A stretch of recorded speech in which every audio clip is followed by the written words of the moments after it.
The influential Bajwa landlord arranged few army trucks to transport the Hindu and Sikh families to the nearby railway station, Pasru, for a journey across the new line drawn by the history, across the heart of an ancient land. As soon as the train arrived, it was crammed with people, with no room for anyone else to get in. The people, the children, the women, they were crowded and injected in cars. And the men, they were not able to walk. After a great 14 seconds, finally managed to get inside the train. The train was to go southeast from Pasru over the bridge at Ravi, which divides the two new countries. The two new countries, which are about to hate each other for decades to come. The people were chanting that the train driver was a Muslim and he had refused to go into a country where people are killing his own poor religions. Outside the train, in a drizzling August night, there stood a host of armed men with swords, knives, and farm implements. Nare Takbir! Allahu Akbar! Nare Takbir! Allahu Akbar! The train just stopped short of the bridge, and the people outside were waiting for us to come out. The word was that they are here to kill the passengers, amidst the Muslim massacre, who were fleeing westwards. For the first time, Darshan Singh was very terrified. No one moved. Darshan Singh does not remember that how long that situation lasted. But finally, one of the Bajwa elders got up. One of them came out of the train and called at the young men. Hold your ground! Do not advance! For we are unarmed. The train driver has refused to carry this train forward. Allow us, therefore, cross on foot.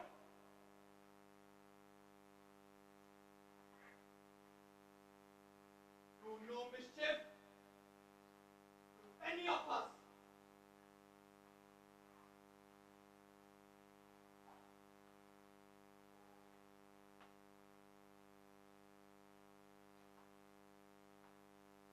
At that one instant, something went very right.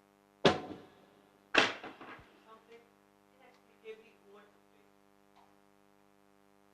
The inherent goodness, which lives in every human being, even if in small measure, came to the fore.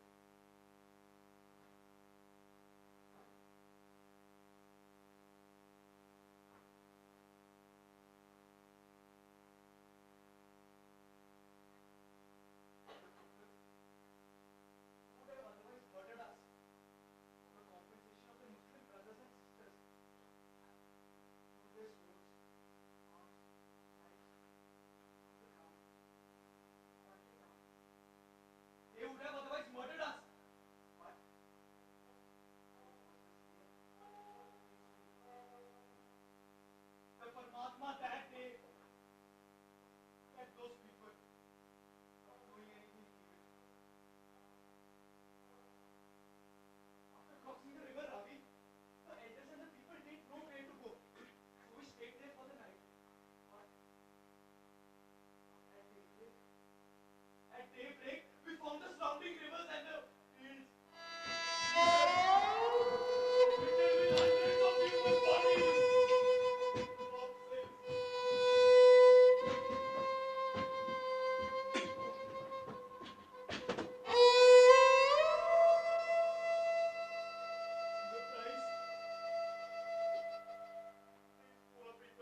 a country similarly littered with those dead bodies. The harvest of this so-called partition. ਅੱਜ ਆਖਾਂ ਵਾਰੇ ਸ਼ਾਹ ਨੂੰ ਕਿਤੇ ਕਬਰਾਂ ਵਿੱਚੋਂ ਬੋਲ ਅੱਜ ਕਿਤਾਬੇ ਇਸ਼ਕ ਦਾ ਕੋਈ ਅਗਲਾ ਵਰਕਾ ਖੋਲ ਰੋਈ ਸੀ ਧੀਕ ਪੰਜਾਬ ਦੀ ਤੂੰ ਲਿਖ ਲਿਖ ਮਾਰੇ ਵੈਨ ਅੱਜ ਲੱਖਾਂ ਧੀਆਂ ਰੋਂਦੀਆਂ ਤੈਨੂੰ ਵਾਰੇ ਸ਼ਾਹ ਨੂੰ ਕਹਿਣ ਉੱਠ ਦਰਦ ਮੰਗਾ ਦਿਆ ਦਰਦਿਆ ਉੱਠ ਤੱਕ ਆਪਣਾ ਪੰਜਾਬ ਅੱਜ ਵੇਲੇ ਲਾਸ਼ਾਂ ਵਿਛ ਗਈਆਂ ਤੇ ਲਹੂ ਦੀ ਭਰੀ ਚਿਨਾਬ ਤੇ ਲਹੂ ਦੀ ਭਰੀ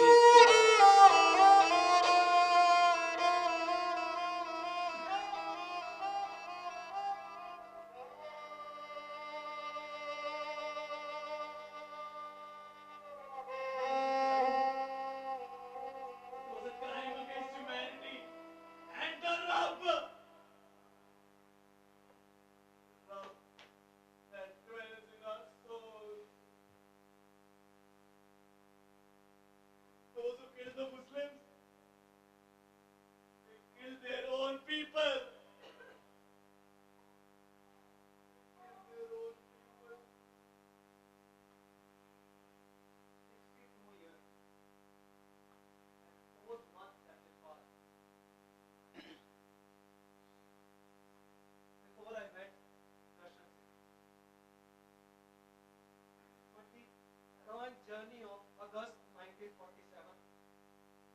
did not leave his mind. Yes, he might have preserved those memories by telling them to his children. But the connection of Session Singh, classwala, was a tenuous one and existed only in his mind.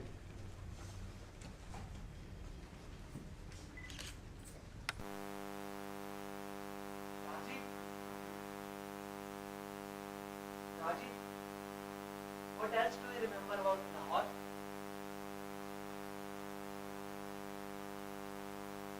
I once told you about the zoo I visited once.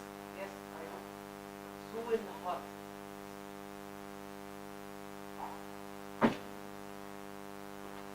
I remember seeing a frog was trying to swim to the top. But every time he did so, he kept going under.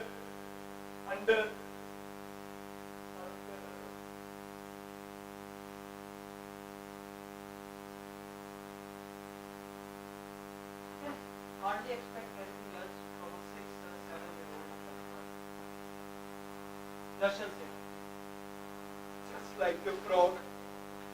trying to forget something, But just like the frog again, not able to do that.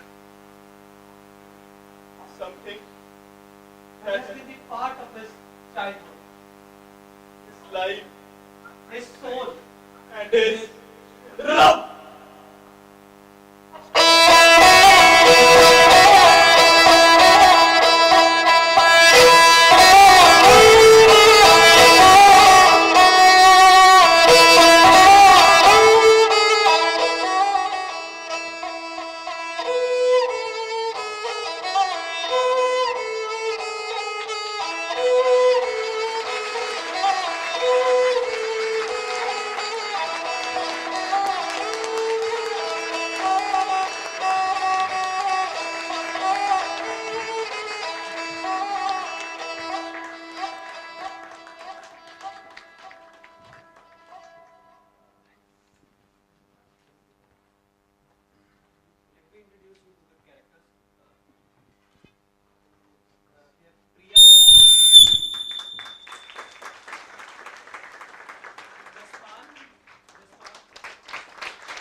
Jayanti ji. Music was given by Pawar sir.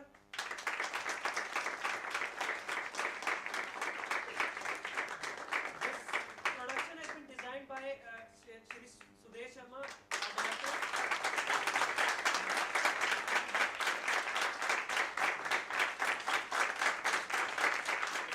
And also a very big hand to the TFT team and the organizers who have also we had one more artist, Gandhi sir, please come.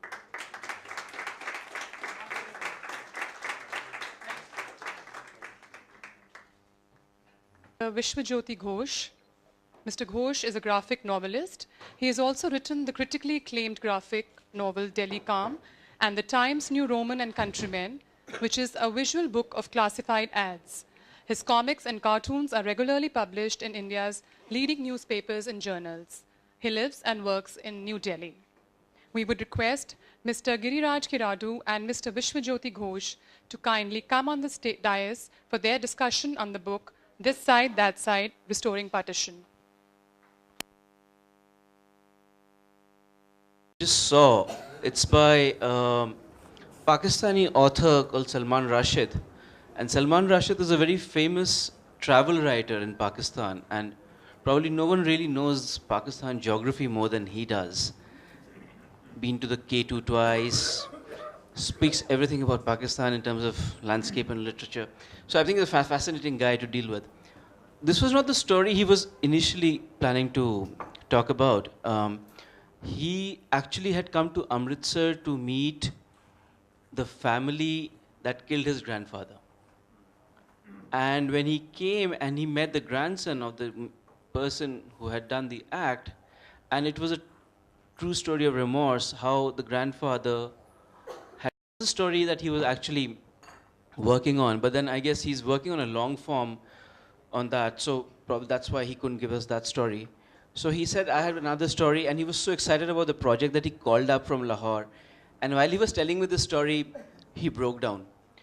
It was a very poignant moment, and it was a certain narrative that I was also probably at one point of time also consciously trying to avoid, because we have done so many of these stories and read so many of these stories which have violence and have seen, and we have seen partition films, partition literature, non-fiction stuff.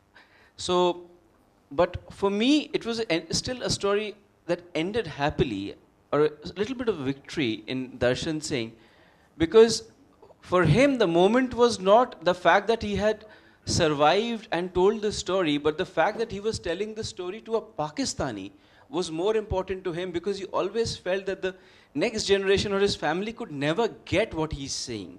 And he was probably waiting till the end of his life to tell this story to a Pakistani, because only a Pakistani from that side would understand that story. So for him, that was the moment. And for Salman, it was a very happy moment. I mean, he says, if there's anything good in life I've done to bring happiness to someone, it was probably to Darshan Singh. So, yeah, so I mean, I began, so that's why I included this story. But anyway, I'll give it to the critic now. Am I audible? More than. Okay. So, I think let's just begin by asking you the question that I really thought I would not.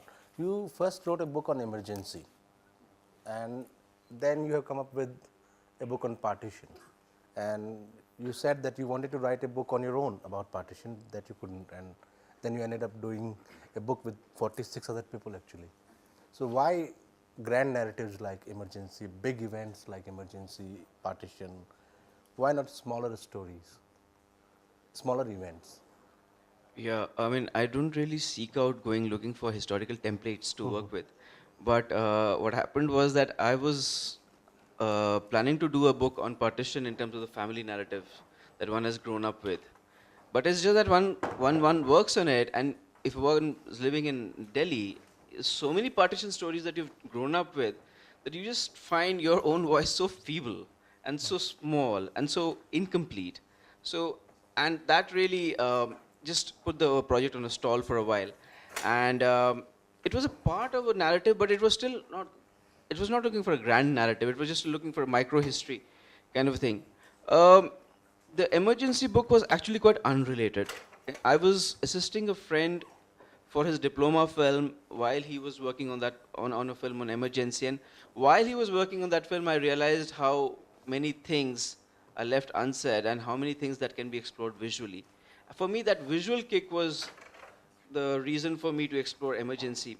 I was only 3 when emergency happened, but I just do remember that, you know, there were moments in the family adda that would happen after dinner where windows were drawn and the curtains were drawn and the windows were closed. So that's the only image that I had. And I just remember one poster in some restaurant called Kripya Yahan Pe Rajniti Ki Baatein Na Kare. So which was fascinating for me to just track that image. And probably the whole concept of working on a graphic novel in the emergency worked with looking for that image, which I've used somewhere in the book. And again, it was set in Delhi because probably that's the city I know best.